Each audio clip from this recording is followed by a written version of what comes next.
Hi everyone, Des here again and welcome to lecture 3 of the Advanced Manufacturing Technology module, and we're still talking about the topic of geometry creation. So just to recap, last week we completed a number of exercises. We started pretty basically with some squares, moved on to some shapes incorporating just horizontal and vertical lines, and then we did some more work with curves, but what we focused on a lot was the drawing of these geometries using precise coordinates. Rather than just drawing geometries anywhere, we placed them very precisely using direct input of coordinates. And we still want to do that today, but the main focus of today will be drawing and practicing the drawing of more geometry. So today we're going to do just general practice of the creation of geometry, and we're going to cover things such as lines, rectangles, arcs, which are not necessarily that new to us. But we want to do a lot more with those, such as the trim, the copy. We're going to talk about some more construction geometry, some breaks in geometry, and all other features that we come across while drawing the class exercises for today. Moving over to Alphacam, let's begin by exploring the offset command. We've explored this a little last week, but I want to do some more work on it today. So we go to geometry, and we need something to start off with. So let's go to rectangle.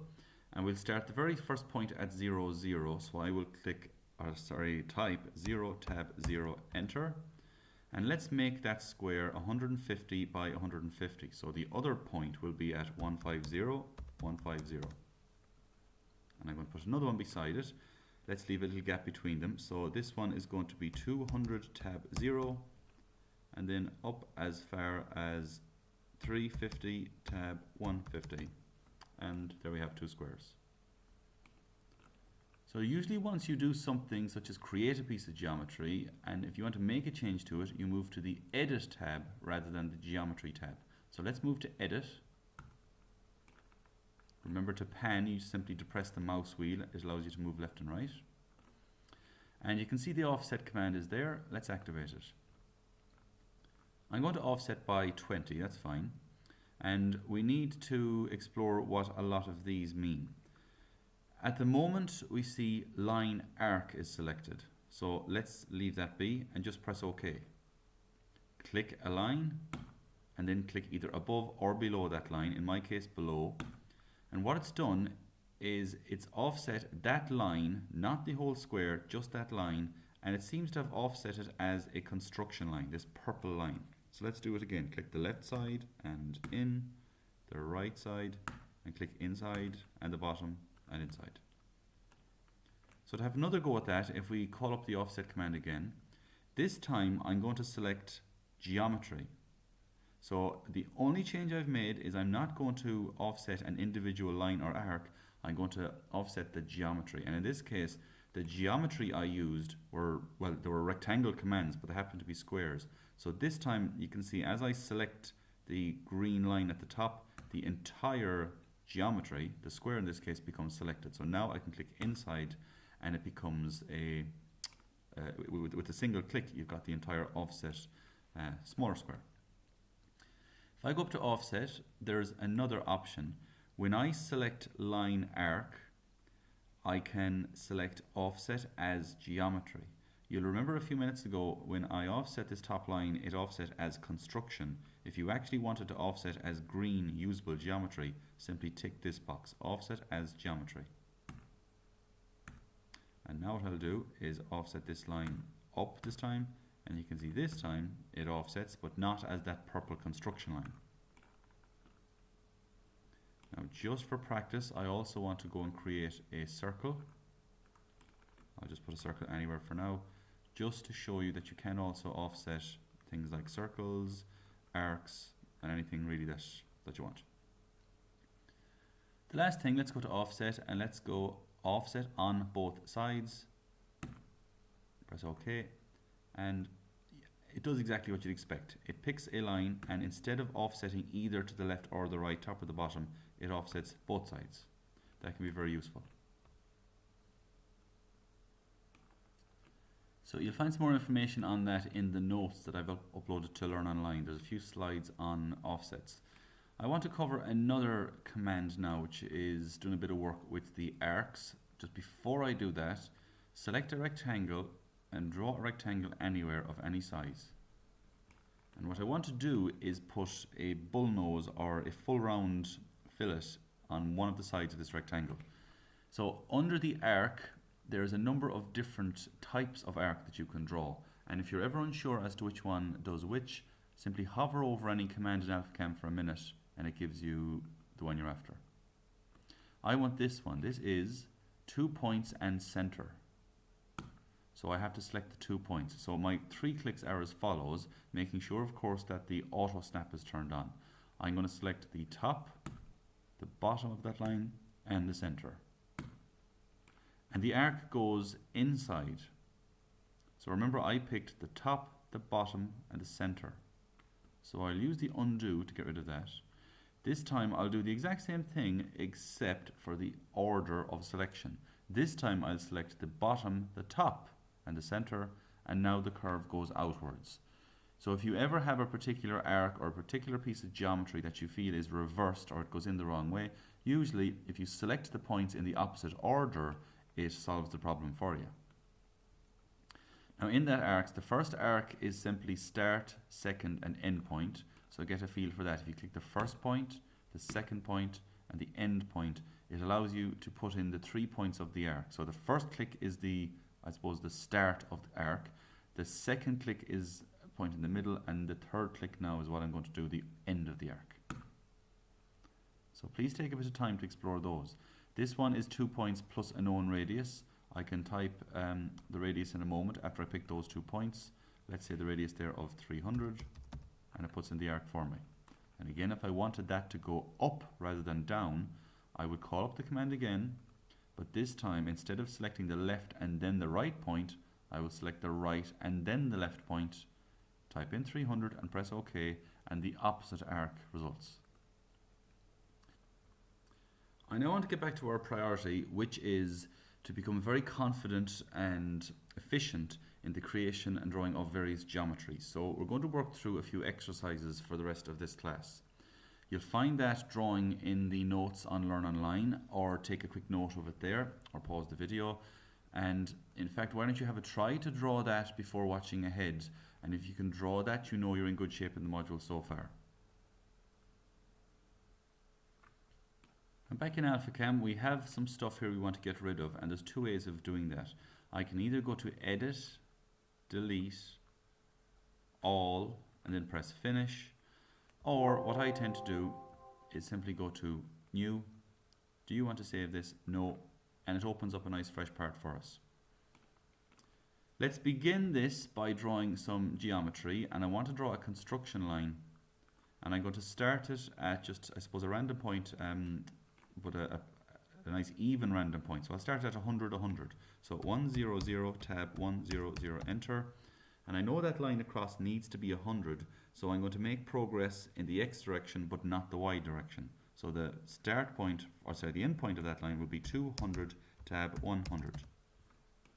And if you don't understand where I got those from, just hover the mouse over a particular end point and then note the coordinates down at the bottom.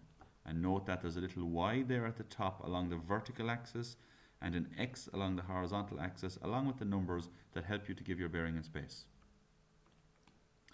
At this point I'm going to turn off construction because I'm not drawing any more constructions. I'm going to call up a circle, and the type of circle I want is this second option. It's a center and radius. The radius I want to begin with is 10 mil, just so happens that 10 is there already for me. So press OK, and I want to drop the radius 10 mil circle on the left hand side of that line. It happens to be snapping for me. If it does not snap for you, then turn on snap, drop the circle. The command is still open. The next circle I want is 38, radius 38. Press OK and drop on the circle there. Radius 15, drop one to the right hand side, and finally radius 75, drop one on there. There are 2 ways of proceeding from here. If you notice the drawing, there's a fillet in here, a radius 13 fillet. So I'm going to do it both ways. One way is to get a circle, and it's this type of circle, a tangent circle with known radius. So the known radius is 13, and it's going to be tangential to 2 arcs. and I can click that curve, and it puts in a series of circles that work for me, but the one that it thinks is correct is highlighted in blue. So right click, accept highlighted circle. If that was not the correct circle, you could jog on to the next circle, but that is the correct circle for me. So accept highlighted circle, and I'll repeat that down at the bottom. Click the two curves, right click, accept highlighted circle. And now all that's left to do is to trim away the bits that I don't need. So go to edit, trim. At this point in the command, it wants you to select everything that's involved in the trim process. So what I do is press all and then finish. And then spend a bit of time clicking away the bits that you don't need. And there you have the shape. As soon as you press escape, you have the shape. Now what I'm doing is I'm using Control Z or undo to back up and show you the other way of completing that. Now I can't actually back up any further, so I will delete that circle and that circle. So this time, and you can decide yourself which works best for you, which is more efficient, I'm going to do the trim first before I do any work with those fillets. So go to trim, all, everything is involved with the trim, finish, and now take out these middle lines there and tap escape. The only thing that's missing is this filleted corner with a fillet of a radius 13, so we can simply fillet it. So get up and activate the fillet. The fillet radius is 1, 3, 13, and individual. I want to pick two individual elements. So press OK, click that portion of the curve and that portion of the curve, and now you have the fillet. And the same down at the bottom, now you have the fillet.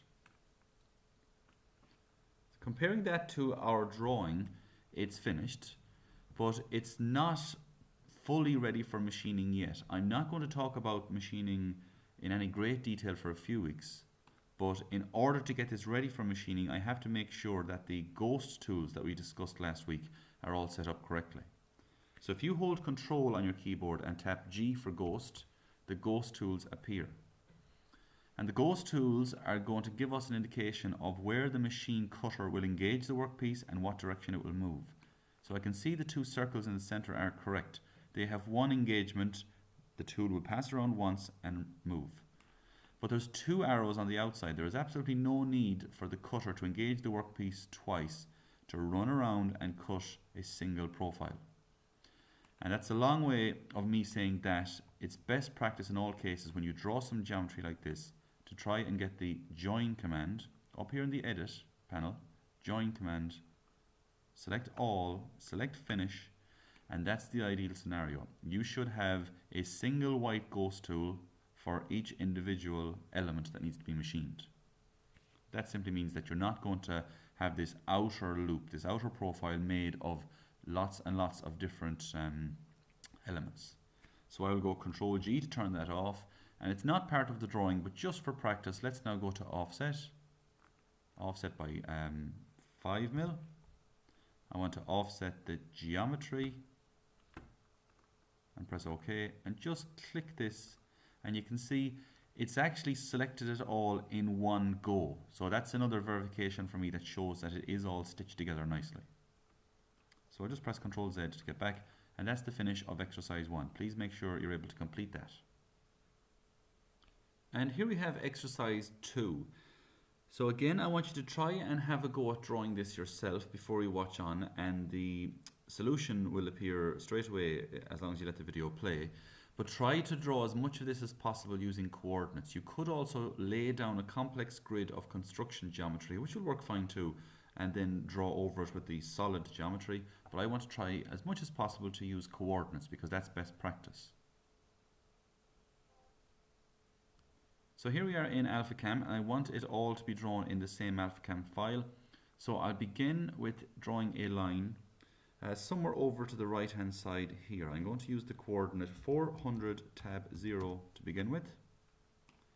And you'll notice on the drawing itself I need to come across to the right horizontally 70 mil, so that's going to be a 470 tab 0, enter. I want to leave a gap, so I'm going to press escape to close the line command and space bar to reopen it. And the next point is going to be a further 100 over. So the next coordinate, as opposed to being 470 0, Now it's 570, 0. And the far corner then will be 640, 0, and so on. So I'm just going to call out the coordinates from now on. I'm not going to elaborate on the fact that if we want to move up vertically, we add on that distance to the y. If we want to move horizontally, we move that, or sorry, add that onto the x. So the next coordinate is 640 tab 50. And there may be a gap there, so I'll tap escape and spacebar. This one is 640 tab 110. And the final point up here is 640 tab 160. Coming across here we have 570 tab 160. Again, there's going to be a gap, so I'll tap escape to break the line, spacebar to restart it. And here we have 470 tab 160. And going back to this corner, we've got 400 tab 160. And just to finish off this side then, let's actually go, I forgot this line, start there, and we're going to come down to a coordinate of 400 tab 110, enter, and tap escape and tap spacebar, and let's pick up this line. That's 400 tab 50 and down as far as the bottom. So that's the main outline done. You'll notice that a lot of the arcs and the curves that project outwards, we don't actually have a radius for them, we just know that the geometry is projecting out 20 mil. So what I'm going to do is draw a construction line from top to bottom. In fact, I'll draw it all the way around just temporarily. And what I want to do is tell that construction line to offset itself out 20. I could have drawn that construction line as a rectangle, but I just happen to have drawn it as 4 lines. So let's go to Edit, Offset, an offset distance of 20. Make sure we're not offsetting on both sides. And I don't want to offset geometry in this case, just the line will suffice. And I do not want to offset as geometry, I want to offset as construction. So click that line and click outside, that line outside, and do the same for all 4 sides. And tap escape. And there we have it. So while I have the construction line active, I'm simply going to draw a line from the extreme left midpoint to the extreme right midpoint, tap escape and then spacebar, and do the same vertically, just so I can establish the crosshair, this center point, which I'll need in a minute. I now want to put in some of the curves, so you will likely encounter a problem. If we go to geometry and arc, I want to select the first option, which is the start, second and end point arc. And with the snaps on, you'll find that it often doesn't snap to the line I'm after. Because I drew this horizontal geometry, or sorry, the construction afterwards, it's on top of the geometry and it just won't pick up that point for me. So there's a couple of ways of fixing that. I'm going to choose one today. I'm going to get over just to show you that in the Layers tab, you can expand out geometry and expand out construction. I want you to expand out construction and select the various construction elements. In my case, construction 1, when I select it, it highlights in blue in the graphics window, so that's it there. So I can expand that further if I want and see the 4 elements of construction 1, but I don't want to do that. I simply want to tick the box beside construction 1 and I can temporarily turn it off. Now there are other ways of doing it, but that's very handy to know that you can turn on and off individual elements. Let's now try to go to arc, and I'm going to hit the start point, the intersection and the end point, and because I picked them in the correct order, the top, the bottom in that order, it worked great for me. If I had picked those in the wrong order, it wouldn't have worked so well. So here I'm going to pick the left and the right and then the top, and you can see it didn't work. Here I'm going to pick the right and the left and the top, not going to work.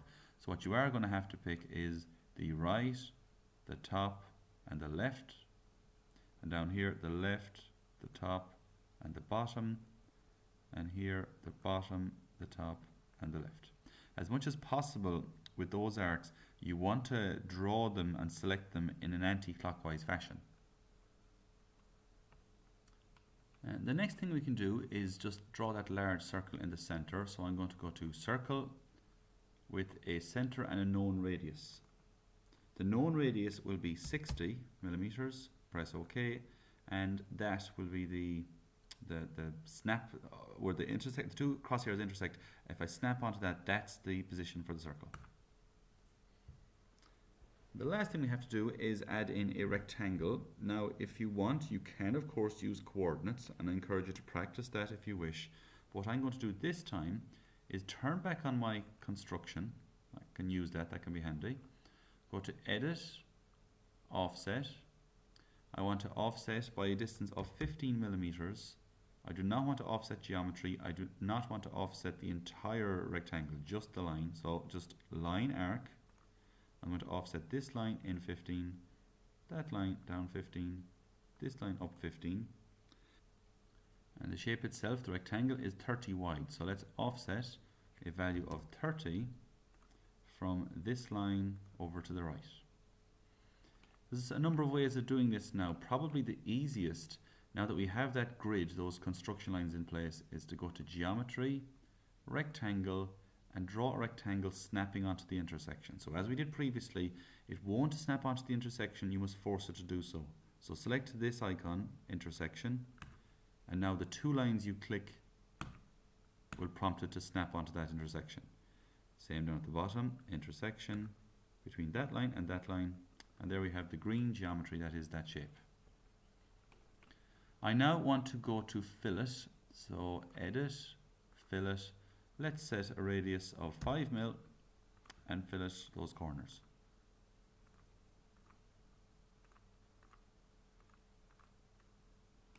And all that's left to do now is take that shape and move it over the far side. Of course, you could draw it again. Why bother when you have the mirror command? We'll explore all of these commands in the next video or the video after that. But for now, let's just have a go at the mirror command. So select mirror and read what it says at the bottom. It says select. So it wants to know what you want to mirror. So I'm going to select this green geometry. And pay attention, as I select that, it's all selecting in one continuous loop, which is exactly what I want. But if for some reason they may be broken apart into several pieces, in which case you'd have to click all individual elements. So I've selected the rectangle and I'm going to press finish. And it says first point on mirror line.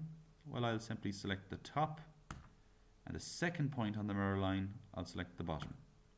Keep the original, yes, I do want to keep the original rectangle to the left, so press yes, and there we have it. What I'll do now is just turn off the construction temporarily, so over here, tick the box beside construction, all the construction will disappear. And you'll remember on the very first time you saw this on the slide, I asked you to draw it and then scale it up to twice its original size. So let's try a copy command like we did before. Select copy.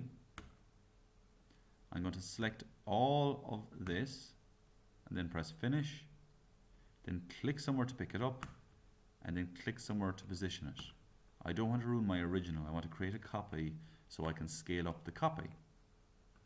And if you have a go at the scale command yourself, you'll find it to be intuitive enough. It's very similar to the copy and move command. So I'll take you through it now anyway. So we're going to hit scale, draw a box around everything you want to be scaled up and press finish. You have to identify a base point. I'm going to center it around its very center. So click. Scale factor in the X direction is going to be 2.